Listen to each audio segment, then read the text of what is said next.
Art. How are you today? I'm doing well, thank you. Thank you so much for joining us and for taking part in this Powerhouse event with us. To get started, I'm just going to ask you if you could just introduce yourself, just say a little bit about who you are and what you're currently doing now with Powerhouse. Okay, great. My name is Art Domantay. So I'm the director of fabrication and production at Powerhouse Arts. I've been there for about 8 months. And then before that, I was at the Shed in Manhattan. And then before that, I had my own practice for the last 20 years, basically just installing outdoor artworks. And then before that, I originally was raised in California, Los Angeles, but I was born in the Philippines. Oh, wow. Can you speak a little bit to your journey?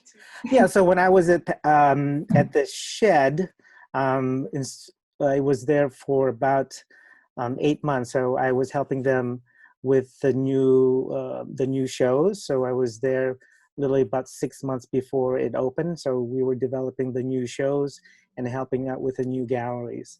And then before that, before that, the jobs that I had was basically word of mouth. So other institutions and other artists knew that I did outdoor fabrication, outdoor installations.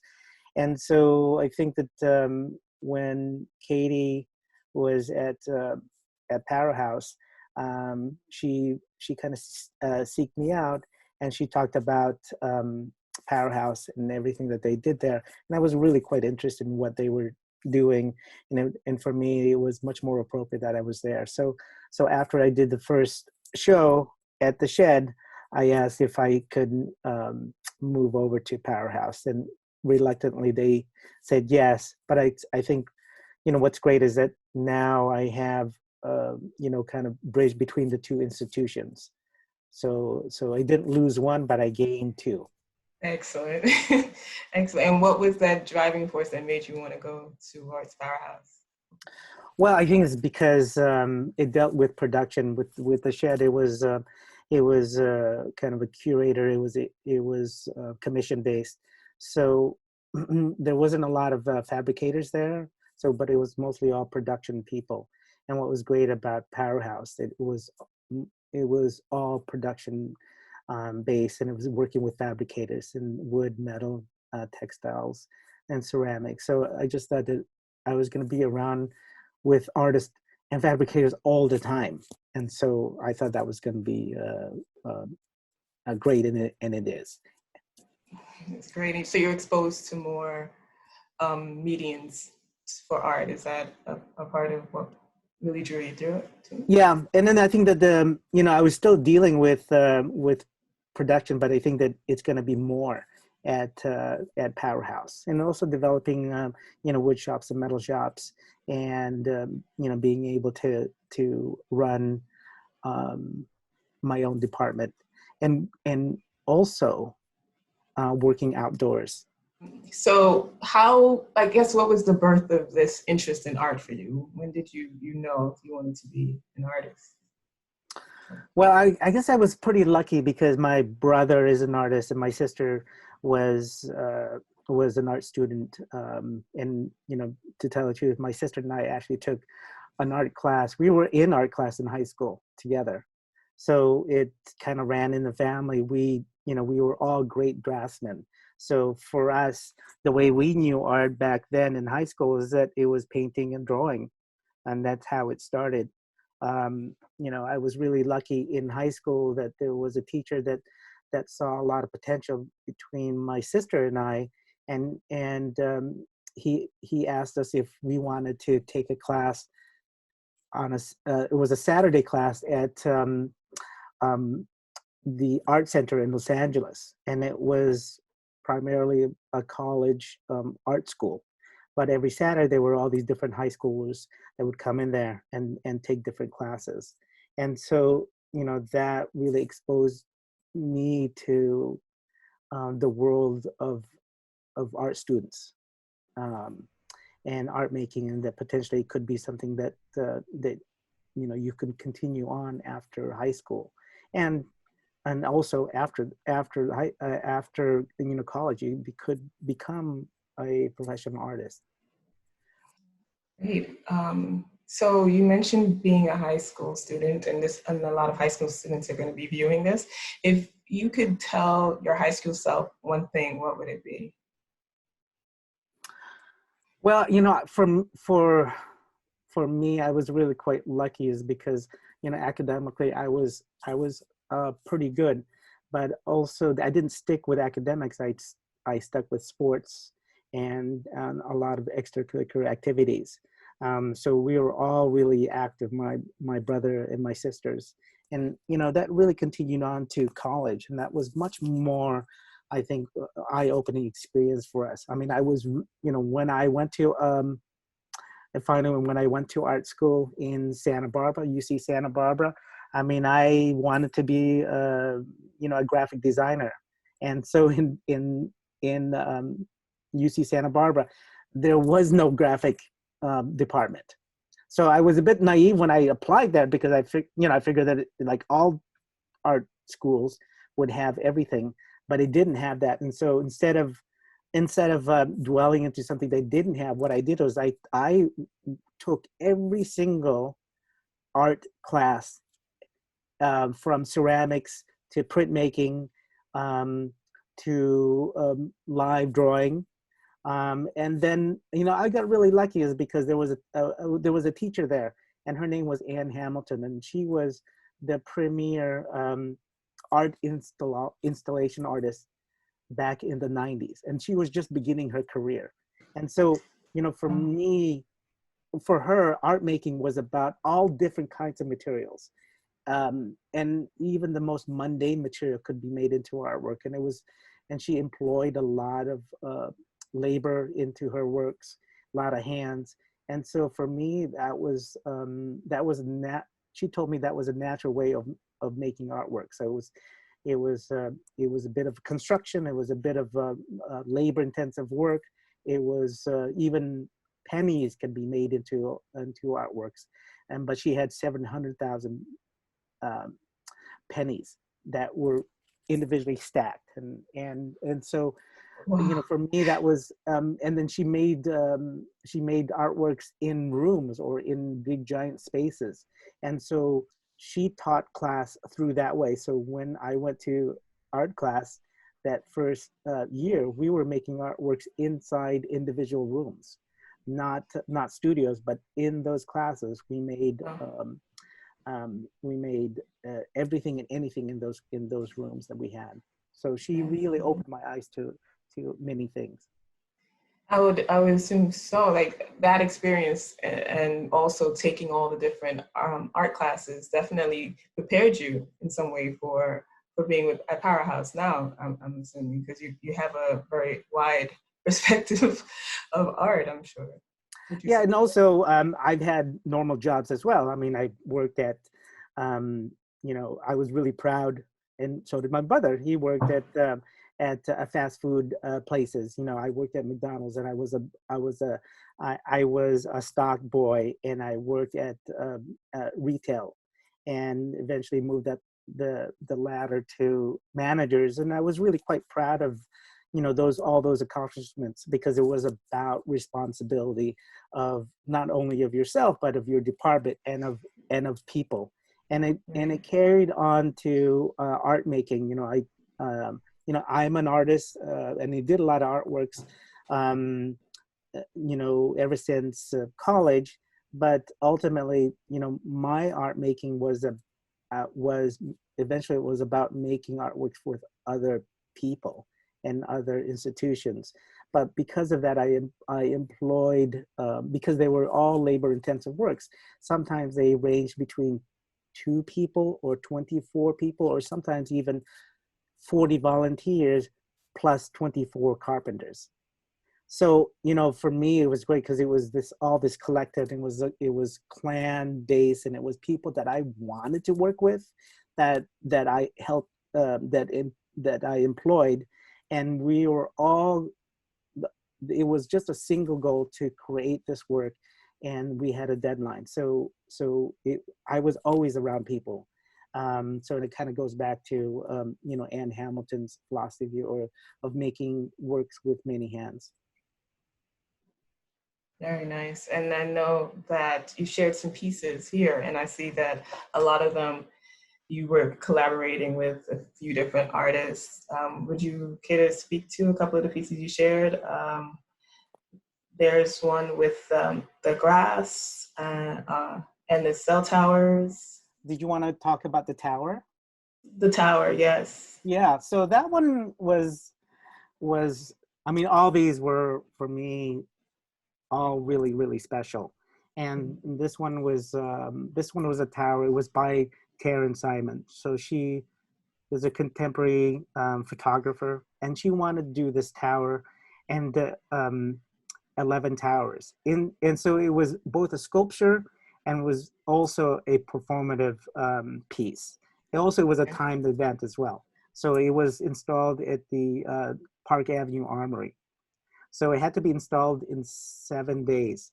That tower, the weight of that tower, all 11 towers were, it was 350 tons. Uh, Wow. yeah. So so there were 44 sections of concrete, and the upper rows were filled out wood to make it look like concrete, because the after 350 tons, that floor of the army couldn't handle that load. Um, so I was given the task. I was hired to become an installer, but the problem was that the company that we had fabricate those concrete towers, they made sewer pipes, and they confessed to us, we do not make artworks, we make sewer pipes. Everything that we do goes underground. And so the artist was hoping that they would make these pristine concrete surface towers, and they didn't. That's not what they do. And so what I had to do was spend the summer working with these concrete fabricators, and Okay. then have them. I didn't change their process, but their approach was very different. So, and it kind of goes back to um, any material can be made into artwork. So that I spent a lot of time with the fabricators there that have been working there for decades in that plant. And I told her, I'm not here to change your way of working, but you are an artist in your own right. You know how to make these things better than anyone else.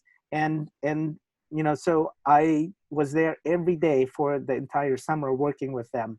And there was also, kind of quality control to everything, but it was also important that they had someone there that they can relate with um, about what they were making.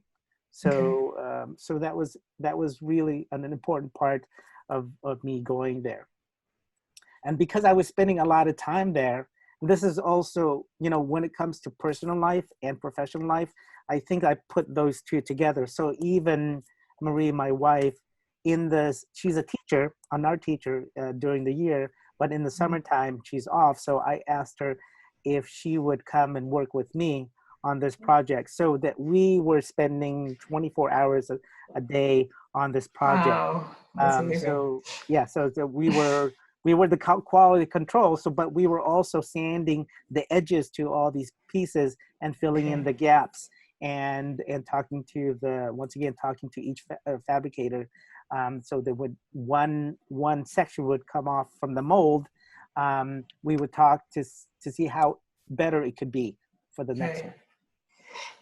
And this was the art piece was viewed by a lot of people. I'm assuming it was. Well, it was only 100 people at a time each night, Okay. because what happens is that we would go in the mezzanine as a viewer, and then the performance would start. So in those towers were 11 professional mourners from all over the world. So a mourner, she hired people from Asia, from the Middle East.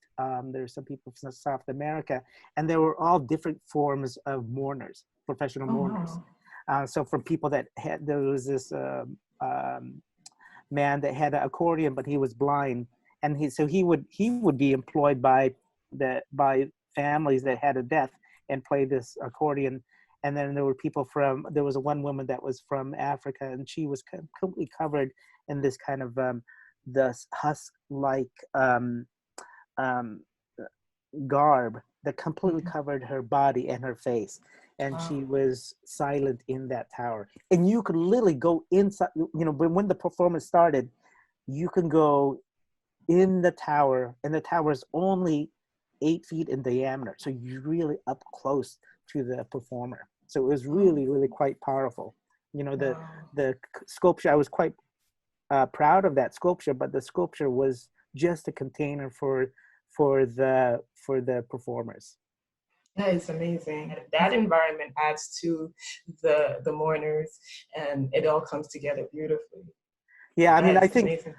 I think I love, one of the things I love about my job is not only I'm working with amazing artists and amazing, crew, but the site is also amazing. So I'm working in these sites that have been abandoned by the public, or it's been shuttered. It's these amazing spaces that we will never ever see anymore, but they exist in my memory, or they exist in those images. In those images, absolutely.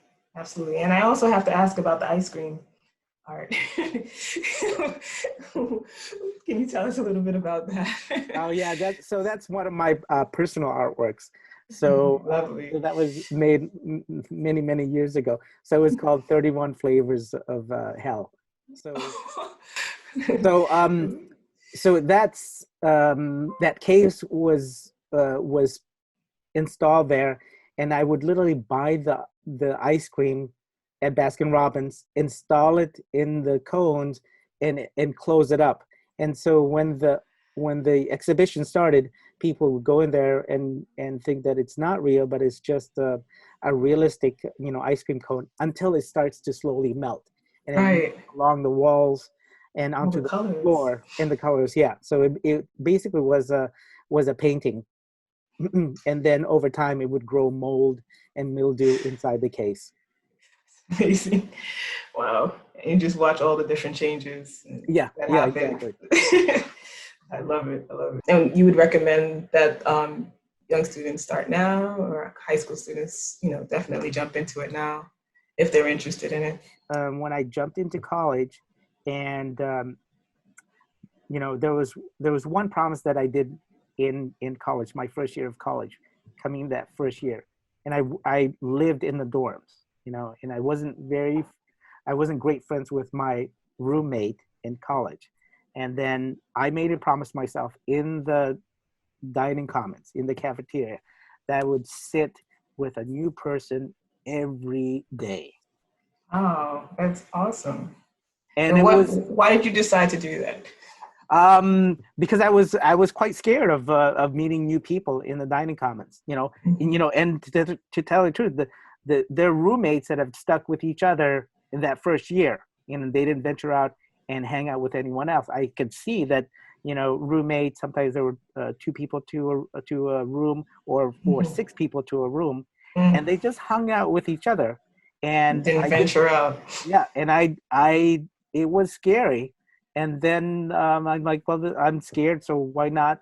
And ultimately, I realized that everyone was scared meeting new people, even at the dining commons, which is silly now.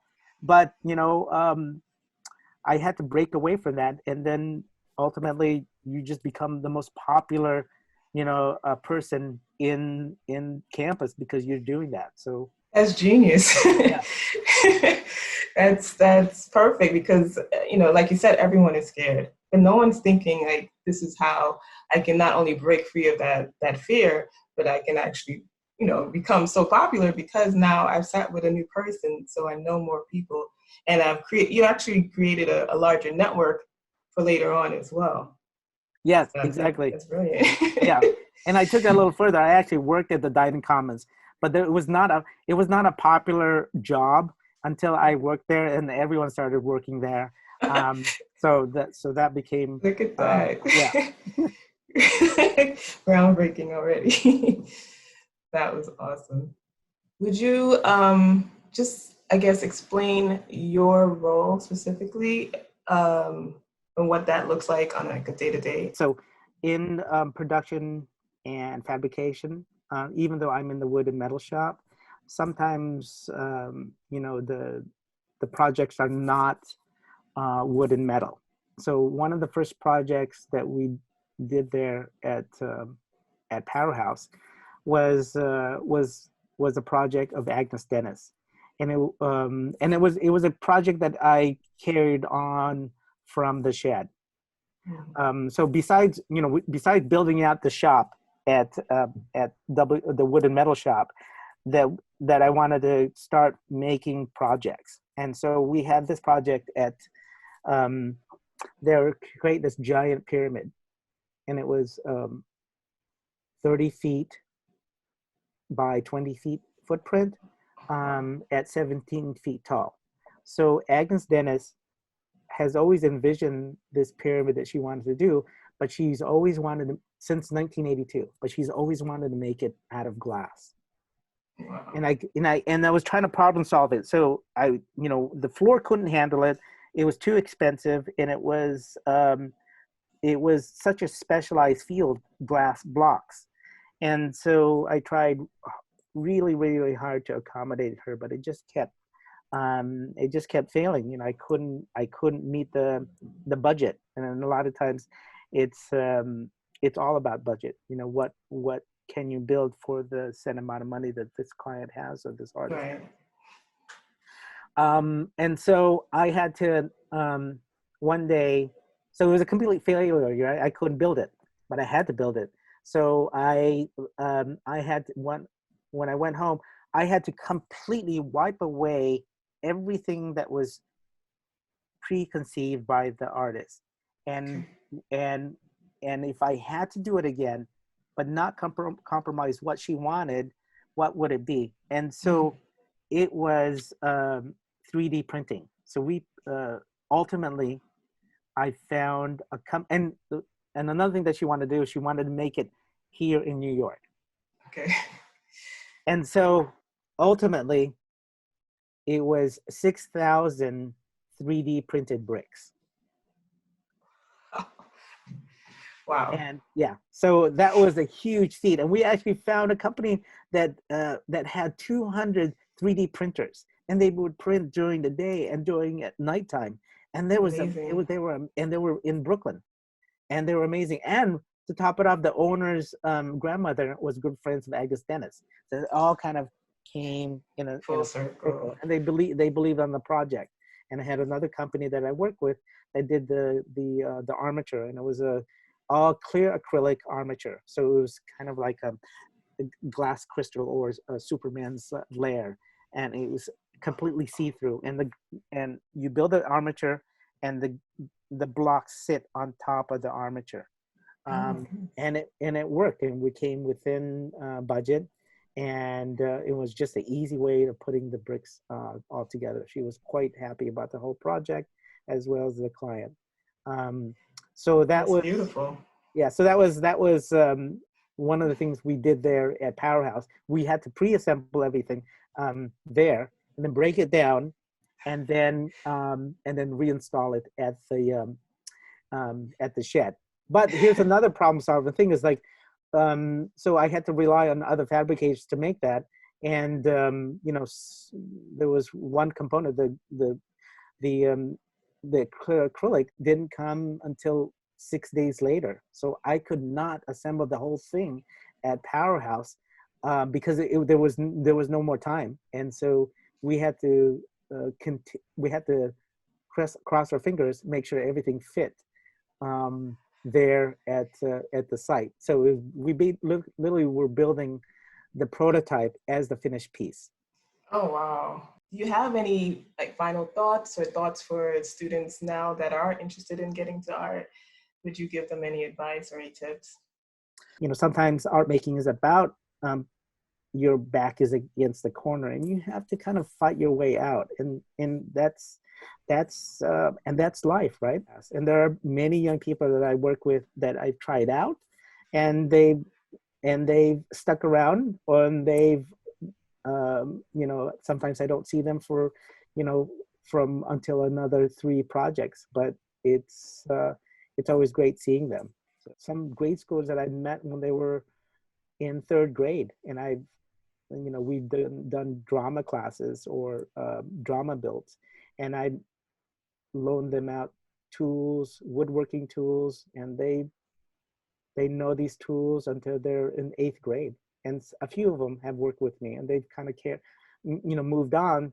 But it's great seeing a 3rd grader and then an 8th grader, and then they know how to work these tools sometimes more than adults do. Thank you for sharing all of your journey and your pieces with us. The students are going to love it, and they're going to appreciate being able to ask you questions about it as well later. But for now, I'm going to say thank you again, and you know, have a wonderful day. We really appreciate you doing this for us. Excellent. Yeah, you're welcome.